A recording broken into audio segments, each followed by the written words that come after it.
What's up? Lonnie from Sandtown SmackDown here, and I'm going to be presenting a couple games today, starting with Takenoko, and then Raiders of the North Sea, and if we got time, the Room.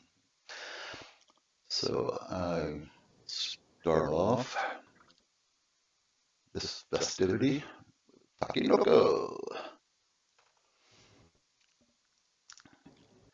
Takenoko is a kind of a Japanese-themed game. Digital adaptation of a physical board game, um, where you basically have been each player kind of plays a somebody that's been given the job of taking care of the emperor's prized panda, and object is to have the most points at the end of the game. And I will just do a little. There's an AI. It's up to 4 players, real or AI.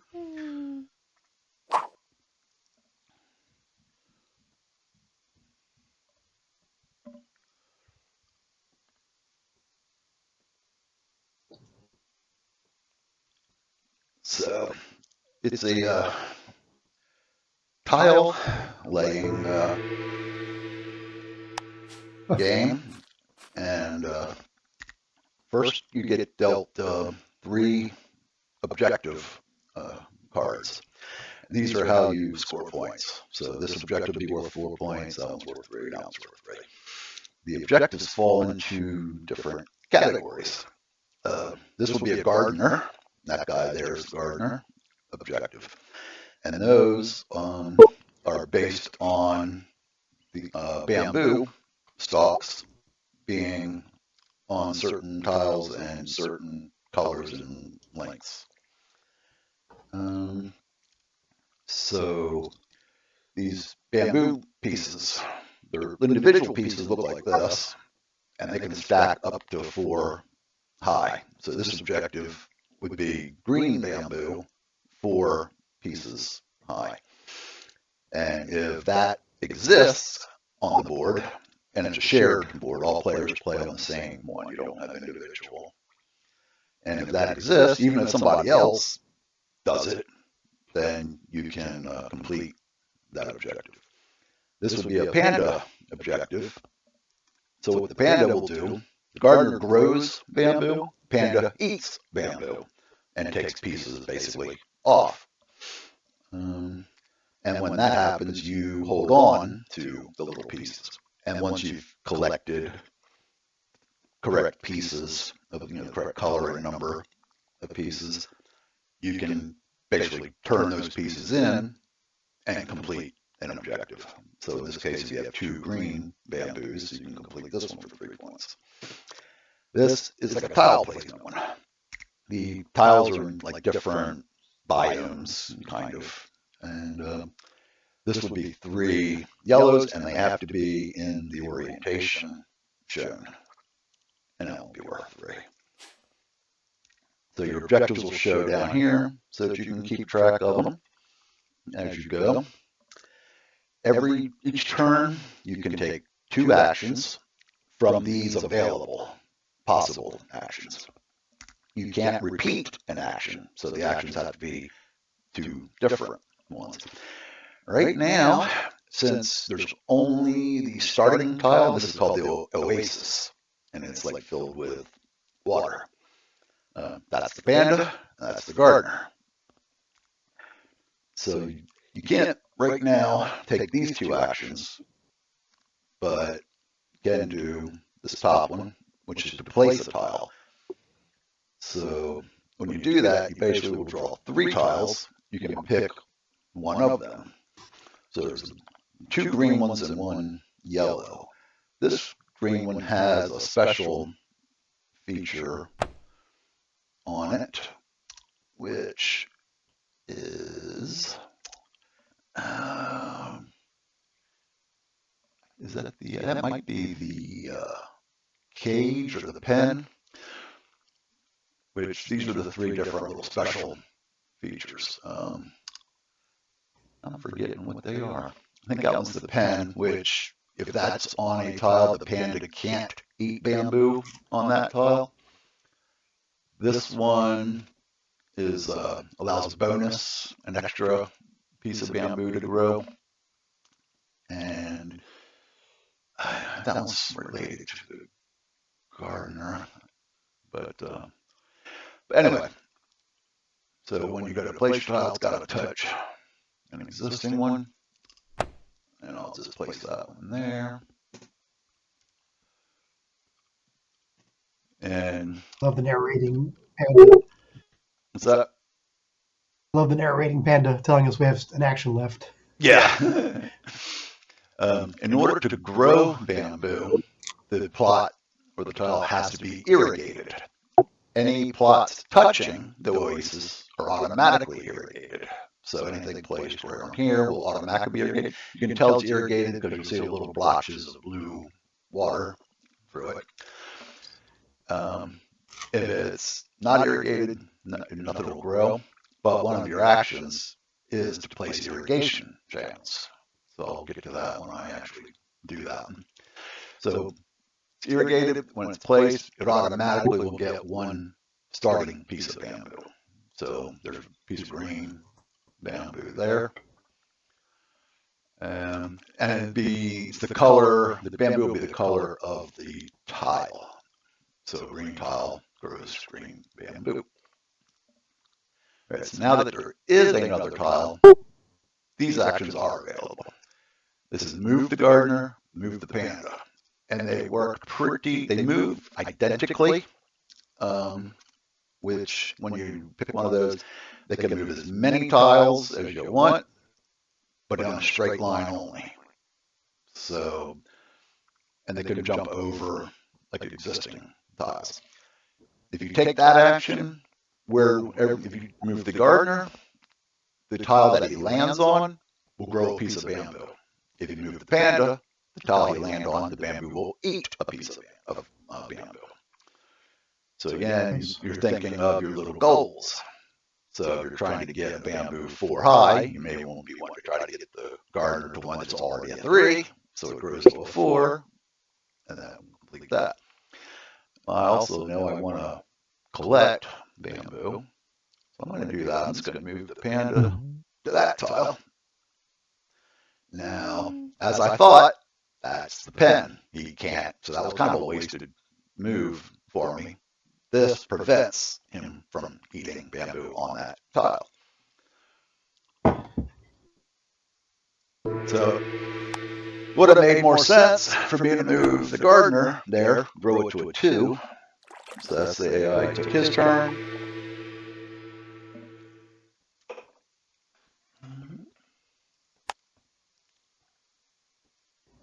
That's the weather die. At the end of a round, the weather die will get rolled, and that causes special things. Like this is the rain, so it's raining. Pick an irrigated plot to grow a bamboo shoot there. So I'm going to go ahead and grow it here because I know I want to get a bamboo 4 tall. So I'm just going to go ahead now. There's 2. This action that we haven't looked at yet is draw objective cards. So to do that, there's 4 different kinds of objectives. So you can pick the kind of objective you want. Panda, like this one, which is down at the bottom there. Collect bamboo pieces. The middle one is the tile objective, like my 3rd one at the bottom. And that one would be gardener. Just because I want to pick something, I'll take another panda. All right, that one's just like the other one I got already.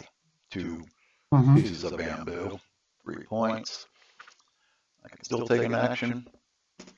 So I'm gonna just show I'll take this one. Now this is draw an irrigation channel. So you can take an irrigation channel and you can collect you don't have to use it right away. You just store them. So when I do, now it's going to tell me I got one irrigation channel. Placing irrigation channels doesn't use an action, only drawing an irrigation channel does. And you can, on any time on your turn, you can place the irrigation channels you already have. You can place as many of them as you want. And when I place them, I'll explain that a little better. But right now, I'll just go ahead and end. He moved the panda over there, which also is a pen. That's weather. That's a thunderstorm. Or maybe been okay, it's cloudy. There you go. The cloudy weather die roll is choose an improvement to use later. Now these improvements work similar to the ones that are pre-printed on some of the tiles, except you can place it on a tile that does not already have an improvement. So here we can actually see the improvements a little bit better. There's watershed. That's what I was talking about, the enclosure that prevents the panda from eating. And fertilizer will cause plot to grow extra. So I'm going to just go ahead. We've already seen what the enclosure does, so I'll just take watershed. And these are the improvements. So you can collect the improvements the same way you collect the irrigation channels, and then use them when you want. I want to get away from the oasis, so I'm just going to go ahead and take a tile. Oh, that's already got a watershed. They all already have improvements. Nothing here is going to help me with my yellow objective because there are two greens and a pink. All right, I'll just go ahead and do a pink, and let's just throw that up there. Okay, now you can say this is not irrigated. To be irrigated, an irrigation channel will have to be touching one of the edges. As you can see here, he placed one. They work similar to the roads in Catan. You lay them along the borders of the tiles, and they'll irrigate. It's like this one here is irrigating technically both of these. Even though they're all ready to have water because they're touching the oasis, even if they weren't touching the oasis, and the irrigation channel's always got to get back to the oasis because that's source of water. So that acts like a road to branch out further now. Yeah, kind of. Like this placement works like Catan roads, but that irrigates the plot. So this one is not irrigated, so it will not grow bamboo. But I have an irrigation channel, and as I said, that will not use. So I have one action left because I did one to place that. Placing an irrigation channel is not an action, so I can do that, and now this one is irrigated, and because it had the fertilizer, it grew 2 bamboo stalks pieces instead of 1. Nice. Whereas, like say that one, it just grew 1 because it was automatically irrigated even when it was placed because of the oasis. Same here, that one grew 1. Gotcha. So I still have an action. That's, there we go. What I probably should have done last time. I'm going to move the gardener to this plot so that this goes to 3, and then I'm 1 closer to getting 4. So if I move him here, it'll add another. And I know this can keep growing. The panda can't eat it, so another player can't move the bamboo there and take me further from the objective because of the enclosure. That's a good one to grow the bamboo without danger of getting eaten.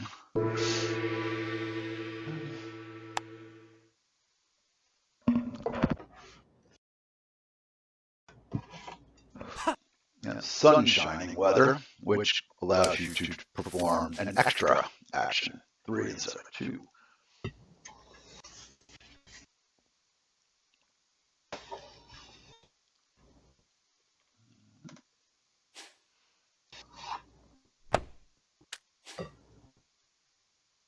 And looks like he just completed that objective.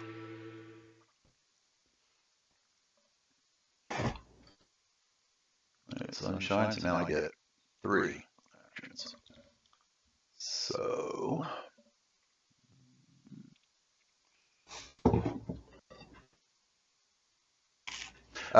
well, he moved the gardener over here, so I can move him back, and that's going to be my 4 bamboo. Now, you don't have to complete your objectives right away, and you can complete multiple ones in one turn. So if you want, you're trying to be sneaky and kind of hide how many points you actually have, you can hold on to them. But let's say if this wasn't on an enclosure, and I decided to go ahead and wait, if somebody moved the panda to this spot, it would go from 4 to 3. Now I couldn't complete it. After you complete an objective, if the situation changes to where that objective is no longer complete, it doesn't matter. You've already completed it at that point. So you lock that in. But I'm just going to go ahead.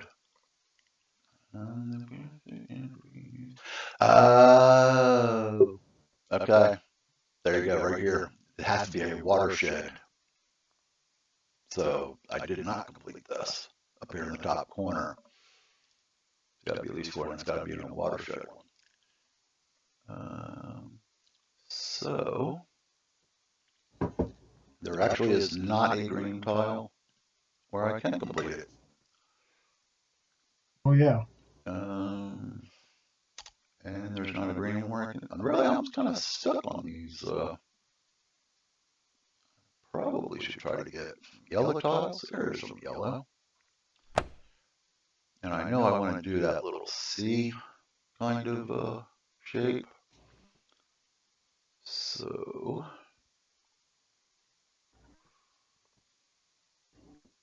maybe if I can place it here, and then maybe up diagonal from that. I'm going to see if I can get some different objectives also. Got 2 panda ones already, 1 gardener. All right, let's take a gardener one. For yellow, no improvement requirements. So this can be any tile. And that's a yellow. It's not irrigated though. So I got to get water to it before I can start growing bamboo there.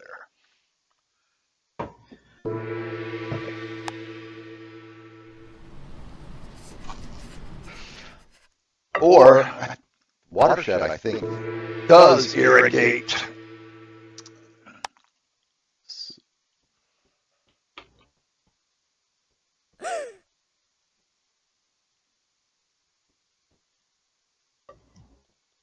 Okay, the storm weather. You get to move the panda to any tile.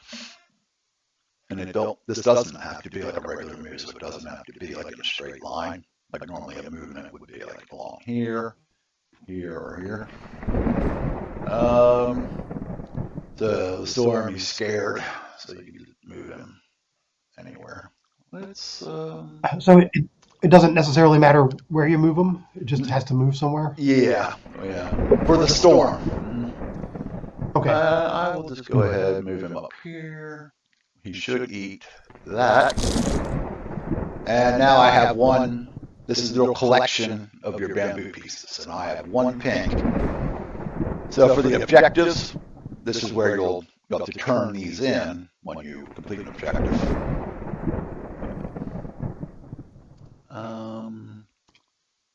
Have a watershed. Let's see if I can put it there. Yep. So the watershed will irrigate the plot that the watershed's on, and as soon as that happens, the first piece of bamboo. So there's one yellow there. And that is all of my action. Ah, no, it isn't, because that doesn't use an action. Still have. All right, this is a straight line. I'm going to move the gardener up to the yellow, because I do know I've got an objective for 4 yellow bamboo to grow. This will at least get me to 2 if I do that.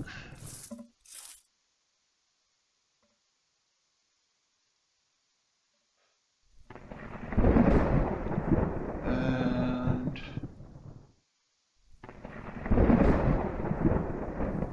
since I also need to eat 2 green, let's take the panda one down here. Since he can't eat green off this one because of the enclosure, I'll go there. Now I got 1.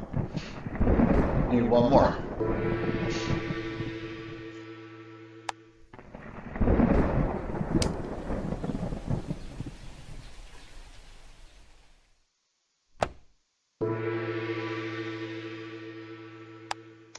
And that was perfect for me, because now look what I can do. I can move right there, and that'd be my second bamboo piece. So let's just do that right away. Go here, you'll eat that one. Now, actually they kind of jiggle, meaning, yep, these are complete. Now, if you want to turn them in, you can. Again, you don't have to, but I'm going to go ahead and do that. Now, I can only do 1 because I just spent that bamboo. So I can't complete them both, because when you complete an objective, you turn those in. So now I'm down to 0 green again. I still have 2 actions, because all I did was move the panda. Completing objectives isn't an action. Drawing them is. Well,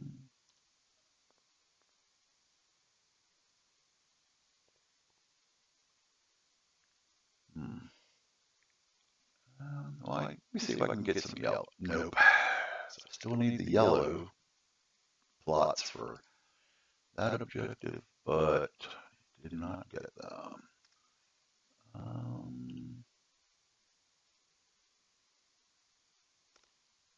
That's fertilized, but not going to be irrigated.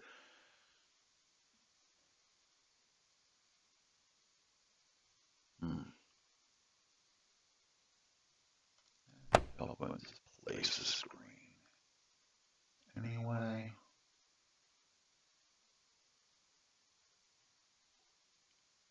Maybe here, because I only need 1 irrigation channel on that edge to irrigate it, and that would give me another one to grow green that I can eat. And try to get that.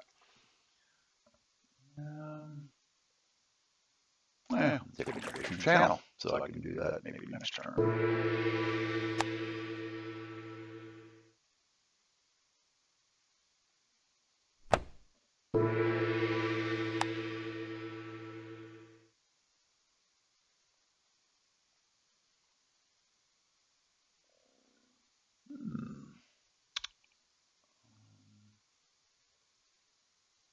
Looks really cool. Any idea what it's going to cost? Not to jump the gun, but you know what the sale price might be? No idea. Okay. And I'll just go ahead and place this. And again, since this is fertilized, as soon as it has water, it should sprout 2 bamboo instead of 1, which it did. And that was all those. Oh, no, I still have 2 actions. Do that. That's only going to get me 1. And since you can't repeat an action, I can't move my second time.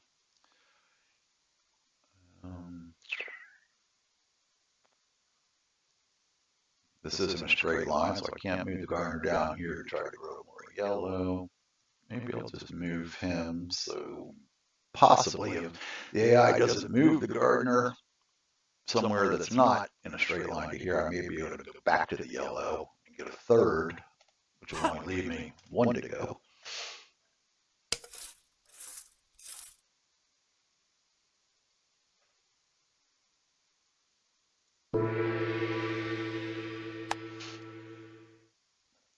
So,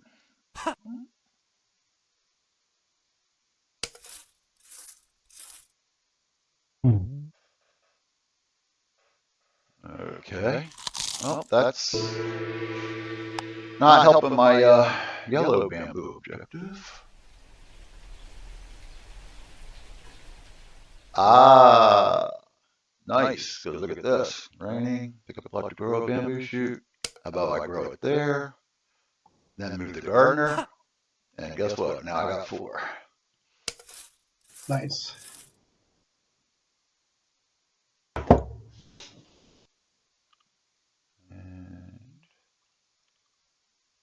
Oh, except look at the requirement on there. No improvements. Got a red X through it. So Okay. never mind. If it didn't have that, or if it had like the watershed improvement symbol, then that would have been completed.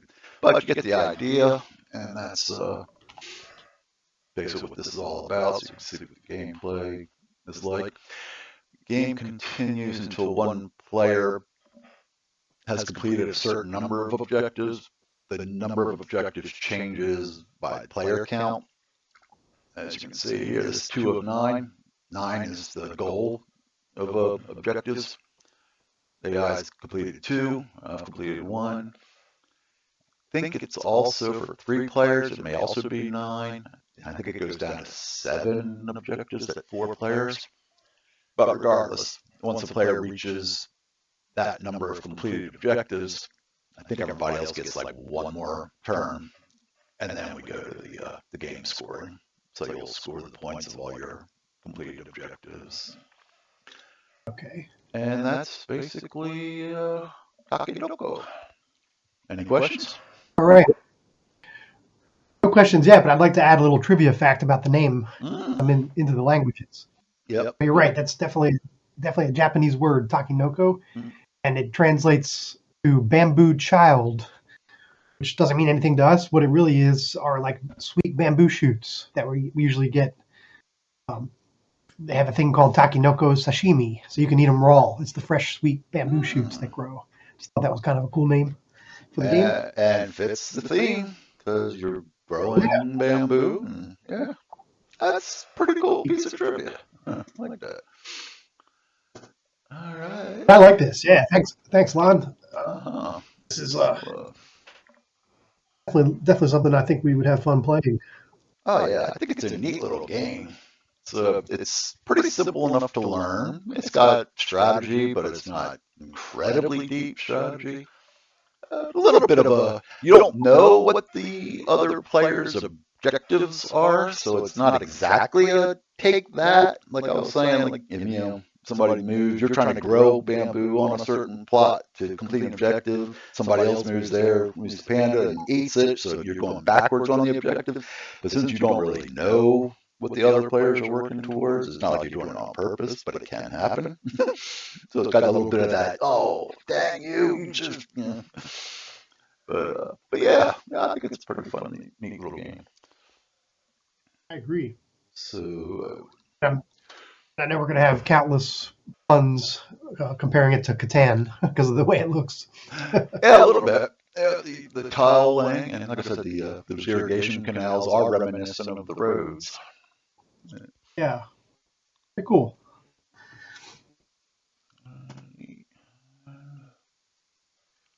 So next up is Raiders of the North Sea. Raiders of the North Sea is a Viking theme game where players play as a band of Vikings or maybe the Viking captain. And you are trying to bring pillaged goods, for your chieftain. You go on chieftains with plunder. Um, Score points, obviously. Uh,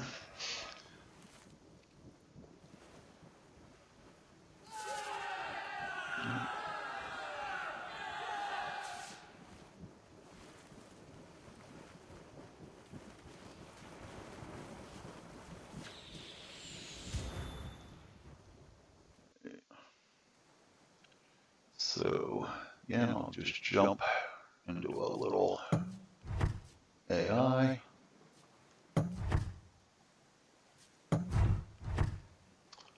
And just do a little two-player, don't have to be too complicated. And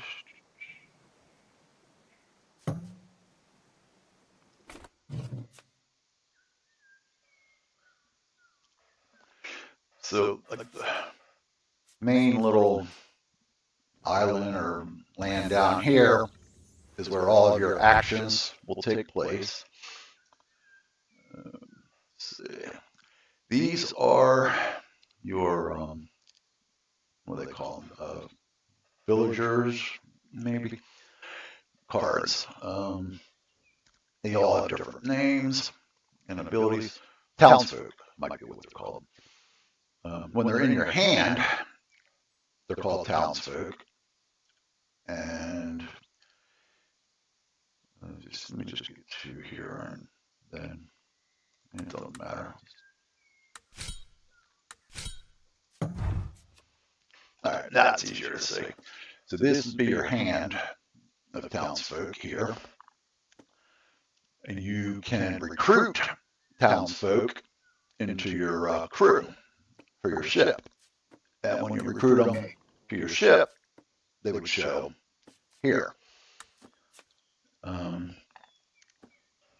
When they're in your hand, I can't zoom in on those, I guess, yet. Yep, I'll show you when I actually do it, the action. You have resources. These are provisions, food, basically, for your crew. When you send the crew out to raid, and all these are places you can raid, you have to spend those provisions, because you got to feed them on the raid. So every place you raid will have a provision cost shown right here. It's like this harbor, you got to have 2 provisions. And once you do it, those provisions go away, they get spent. And then that's silver. Silver is what you have to spend to hire the townsfolk to your crew. So if they're in your hand and you want to put them in your crew, this is the silver cost. Like that guy costs 1 silver for 3. Once they're in your crew, they have like a strength kind of a value, which are these red ones. He's a 0, that one's 4, that one's 4. That gets added to your ship's overall armor, combination of like an armor / strength value, which would be right here. And that comes into effect when you start raiding the more advanced ones. These harbors are like the easiest. These are probably the first things you will raid. And then as you start to build your strength up, you go for these further up the river, the outposts, the monasteries, finally fortresses up here. When you get up here and start raiding these, they have like minimum strength requirements. Like you have to have a 10. Or if you have 10 anyway, you'll get 2 points extra. 16 is extra 4 points, so forth. That is livestock. Livestock can be spent to make offerings. Like over here at the longhouse, you can spend a cattle, get 2 provisions, stuff like that. Iron can be spent, for instance, for the armory. 1 iron, you can pick up 2 extra armor value for your ship. And gold, sometimes needed to pay for raids, make offerings. And each gold is worth a victory point at the end of the game. Any gold you still have. You basically everybody shares this little action board here, and you got these little action pieces. They call them workers. They come in 3 different colors. At the beginning, you only got the black ones, but there's also gray and white. So there can be differences depending on what you use. Like here at the mill, black worker will get you 1 provision, but a gray one will get you 2.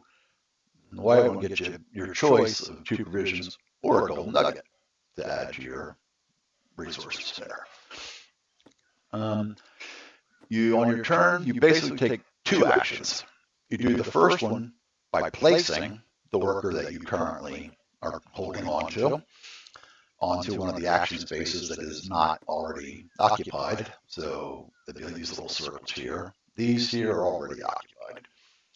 After you place it, you pick up a different one. Now, you can't do the one you just placed, but you'll pick up a different one, and it'll replace, so you hold on to it till your next turn. So you put one down, and then you pick one up. And doing both of those actions will perform the action of whatever the location is. So for instance, I can't do gatehouse, town hall, or treasury. So the barracks allows you to recruit townsfolk, but I don't have any silver to do that with. So what I think I'm going to start off by doing is I'll place my black worker here at the silversmith, get 3 silver. So do that.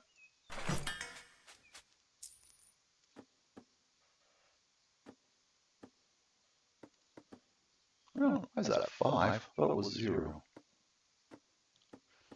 All right, so now I can pick one up. Town hall allows you to use townsfolk ability. So if you look at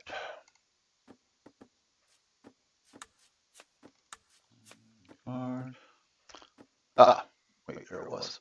All right, yep. If you just hover over, there's 2 abilities on every townsfolk card. The one at the bottom with the little arrow would be its ability if you play it as a townsfolk, and that's what the town hall action is, which means basically you discard it from your hand and you get a 1-shot activation of whatever that townsfolk ability. So if I was to use him, I could swap 1 hired crew member with a card from my hand. So somebody would go to the cruise, and that pick one from its already crewed goes back to my hand. The other ability that's just above that, looks like a little person. That's their ability if you're a crew member on your ship, and that is continuous. Basically, it's always the townsfolk wants it because you're discarding it, so you only get a 1-time use. Crew is always there. Sometimes it's like a continuous thing. This one is only going to happen once because he's only going to get killed once. But if he's in the crew and he gets killed in a raid, gain a gold. I do have 5 silver somehow, but like him, if he's still in the crew at the end of the game, it's 3 victory points. Game's in. Or if he's in his town, so force all opponents to lose provision. And killed in a raid. He goes back to my hand. I'm just going to.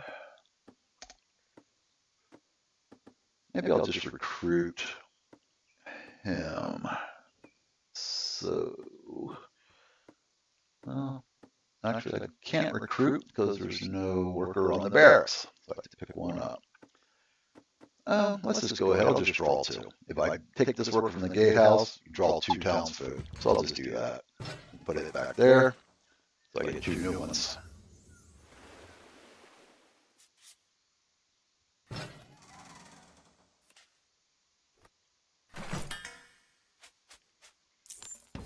So if you place a worker, basically it's available for another player to pick up.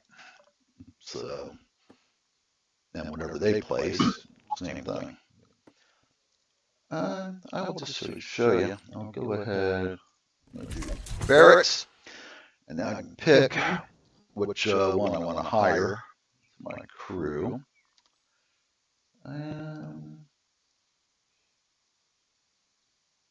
That's kind of nice because if you use the silversmith, you get an additional silver if she's active in the crew. Just to get my kind of get my ship value up. I'm going to do this berserker, I think, because he's got a 4. And if he gets killed, it'll go back to my hands. So I'll hire him. Okay. So basically, he's going to flip over to the crew side now. So he's no longer townsfolk in my hand, but he's here as a crew. If you can hover over, you can still see what his ability is.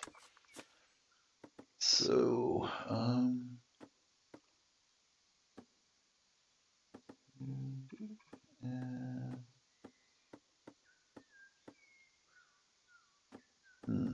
see, that might have been a good one. I could have maybe hired her real cheap for 1 silver, and I could have used him to swap. So I could have put in a more expensive, but I didn't. So.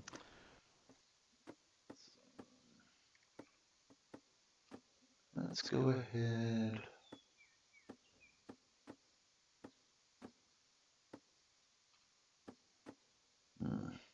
I'll just use treasury. Let's just discard 2 to gain a gold. Look at that one. And Grave Digger, I guess.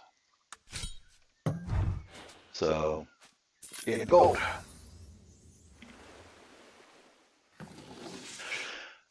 I will be needing to get provisions, which I probably should have already done to show the how the raid works. So I'm going to have to get the provision by taking that one. So I'll need to place first.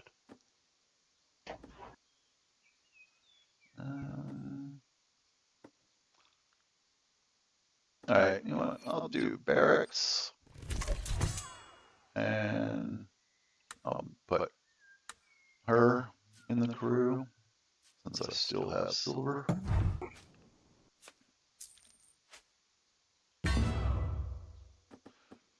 And since I'm going to need provisions, let's do that.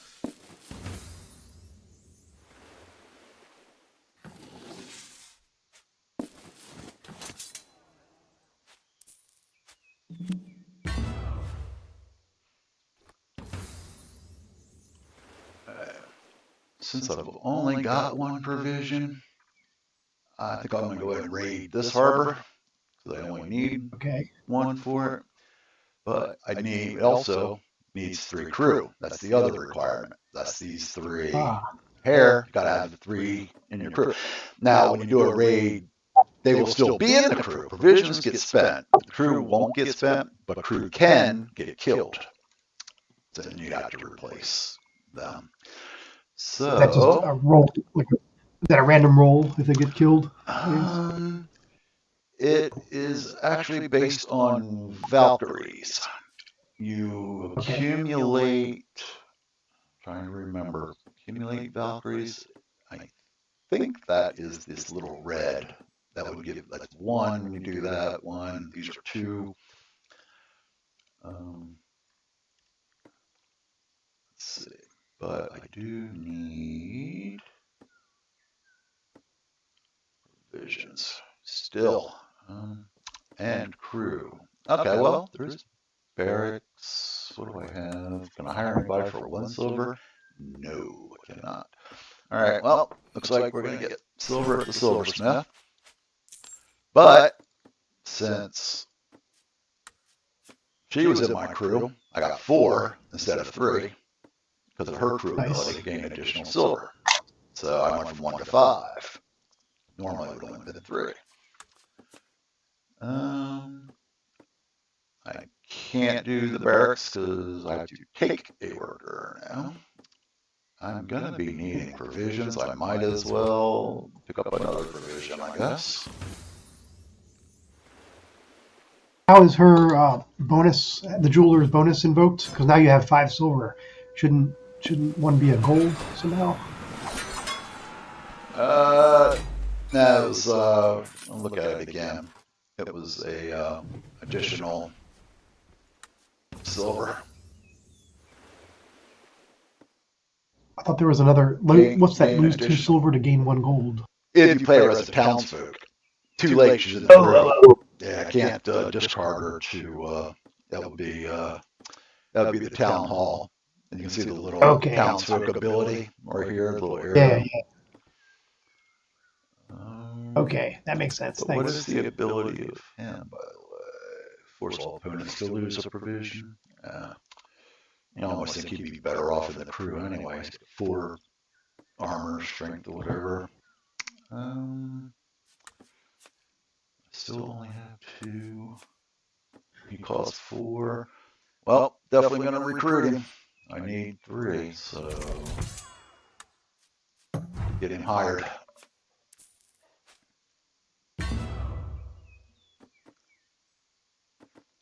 And I don't really have any townsfolk. I'll draw 2 more townsfolk cards from the gatehouse.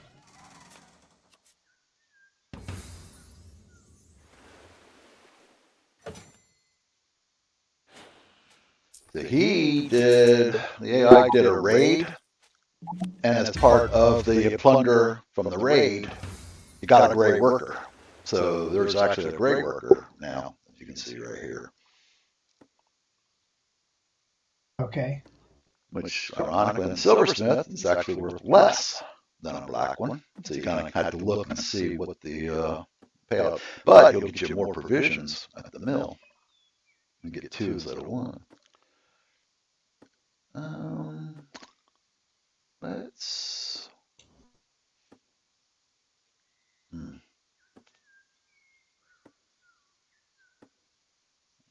know what. I don't really have. Yeah, I don't have anything I can hire, do I? No, those 2 and 3.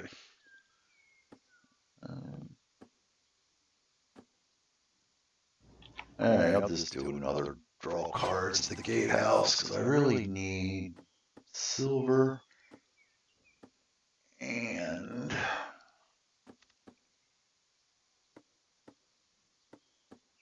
I'm kind of okay on provisions right now.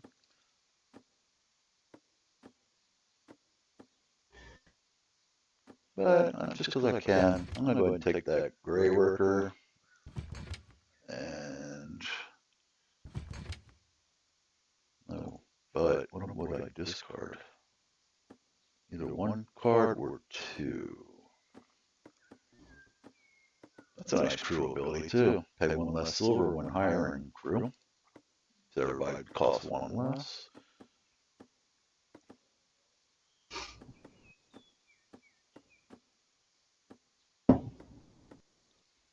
Yeah, alright. Just do that. Let's just discard 1 card. Him. Discard 1 card, you get 2 silver. No bonus, because that wasn't from the silversmith. She's only bonus is silversmith, not treasury.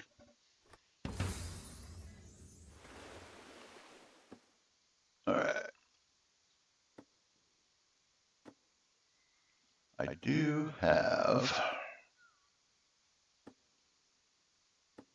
No, I don't. Yeah, I do. I can do this one. 1 provision and 3 crew. I got the 3 crew. I actually have 2 provisions. So to raid, you just gotta drop your worker on the right spot. These are the action spots for doing raids, and the resources shown inside is the plunder you'll gain. So from this one, you get 2 livestock and a gray worker. And is that, I think that might be the Valkyrie, the little skull symbol, if I remember. Let's just do it anyway.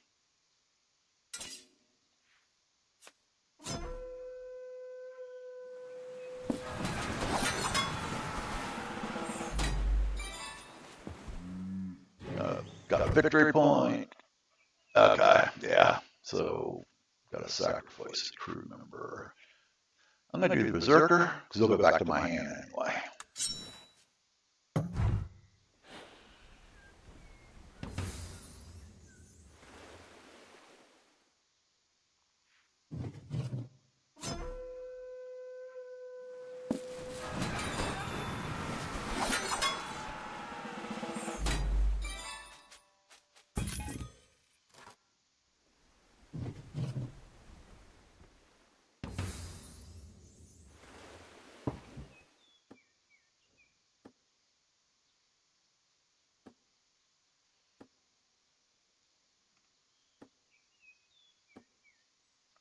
That one's already.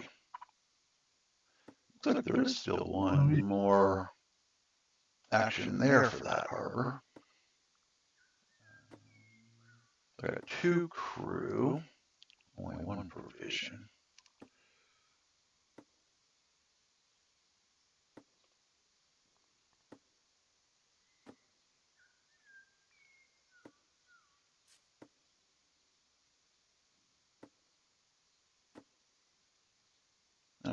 Just for grins. Let's wait. I was holding him for. I wanted to use him here, didn't I? Because that's 2 provisions. And Greg doesn't really have any other spots there that are real beneficial. That stinks.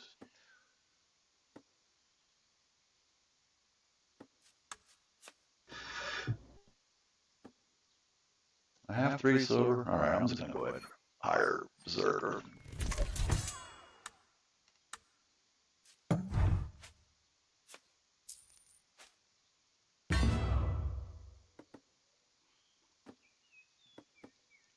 And that's the basics, unless there's something question you have.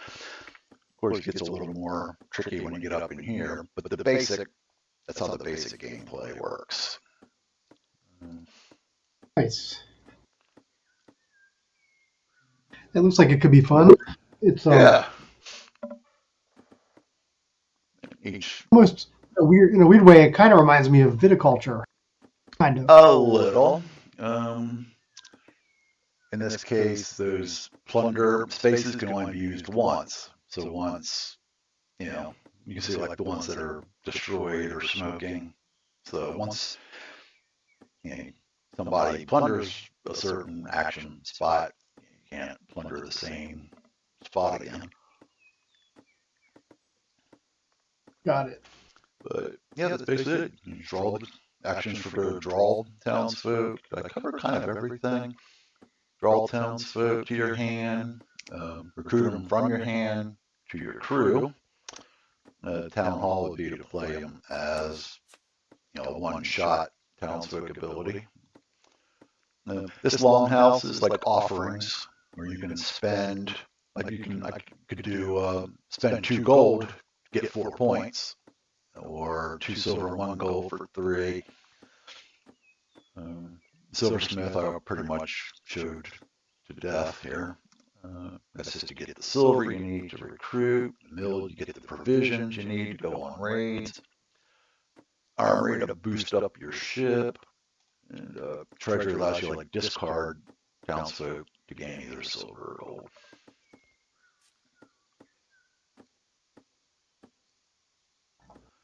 All right. Well, I guess I can move on unless there was anything else you wanted to say. Looks pretty cool. Yeah. I think I can see us getting into that too. How did you find this one? Just out of curiosity. It's obviously a digital adaptation of another physical board game. Sure, I probably saw videos and reviews on it. I already knew of it. So it's nice. So can actually move on to the room.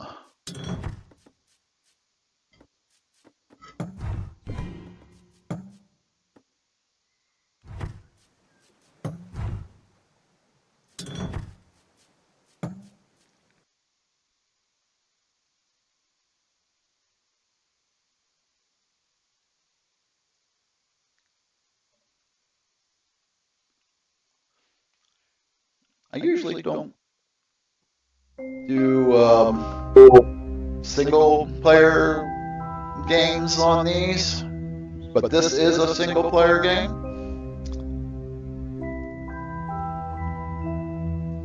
And I guess I can't kill the music. You got the volume there, second one, right? Yeah.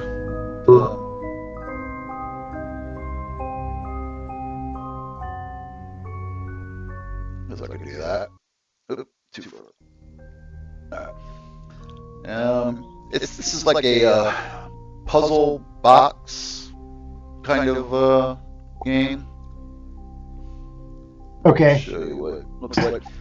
With it might have like you may want to kick. You might want to kick the volume down just a little bit. It's making your voice out because it's too loud. Maybe take it down to 1 or something. I don't know, just so we can barely hear it. Yeah. How's that? That's better because I was just having trouble understanding you. All right. I think it's got maybe 5 or 6 levels, rooms, kind of basically. So you get completely complete one, obviously you unlock the next one to go to. Nice. I didn't know it was going to be a tutorial, but that's fine. So it's kind of like a little puzzle box. And just quick envelope, slide that out. You pick up that key. You got little items that you might find and collect. This is actually telling you what to do, but you can kind of manipulate. So, yep, line that up. And then obviously, this one's real simple. The key, actually rotate it around with the mouse, and there you go. So now, figured this piece out, unlocked it, and got this curious eyepiece.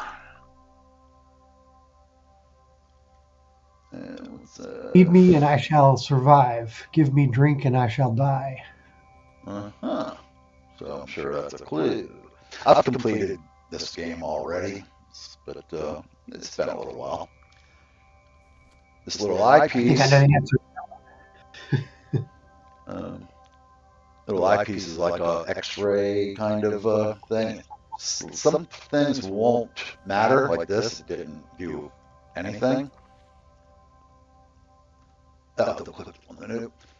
But others, it may show something that you can't see without the eyepiece. Yep, this was already did. Solution must be here somewhere. I love these kind of games. Zoom back out. Great. So in certain spots you can double click to kind of zoom in. Right click, zoom back out. So you kind of have to look for little hidden buttons, switches, levers, keyholes. I didn't really do anything there.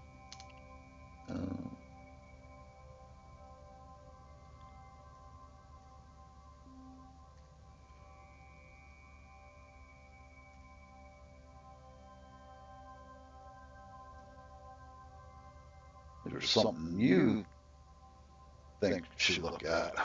Oops, some dusty old books.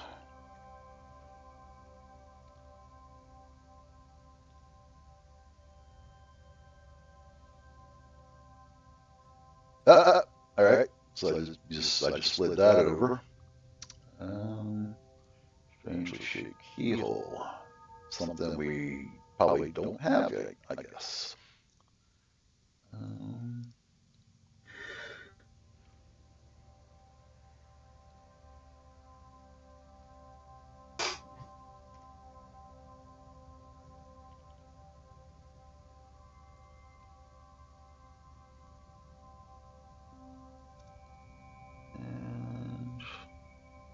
I know I've done this, but I can't remember the next part of it. But obviously, there's something that fits in here. You can see there's gears, so it's probably going to rotate at some point.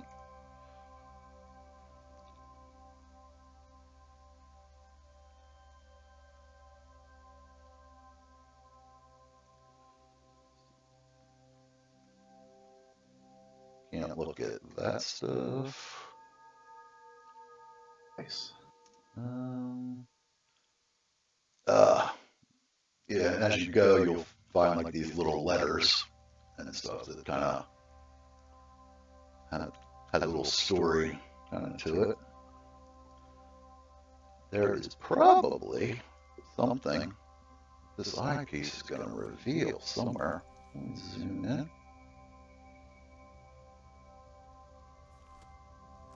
Oh.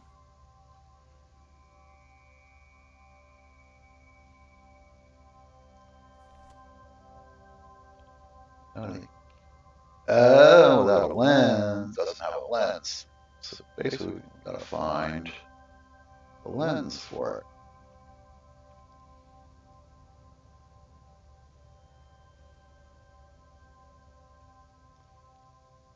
So you thought you had a thought on this? Yeah, at first glance, I was thinking, do you want to know my answer? Yeah, go ahead. I think it's fire. It sort of fits that anyway. There's a little screw here. Might be able to unscrew it if I had something to grip it with. So something else missing. So yeah, get the idea. It's fairly simple, but I mean, if you can like puzzle solving kind of games, it's a good one. I enjoyed playing through it. Some of them a little bit more challenging maybe than others, but it's all about finding a little piece, figuring out where it goes. There's all kinds of little hidden, you open a little drawer, and then the drawer has something, and then that allows you to unlock the next piece of it. Yeah, it's pretty neat looking. And there's been at least 2 sequels. There's the Room 2 and a 3. So there's sequels to it. So I guess it did fairly well, fairly popular. But this is the first one. I like it. Yeah. So that is basically that one. So Very nice. Yeah, these are definitely all worthy, I think, of checking out. yeah, I mean, think so. what they go for during the sale price. I mean, and getting into them. I think they look awesome. Yeah. Cool. Well, thanks for hanging out and watching this. You bet. Yeah, man. Thanks for doing this. As always, it's good stuff. So it's just 3 that I'm playing or have played. All right, so I will call that a wrap. Okay. And catch you on the next one.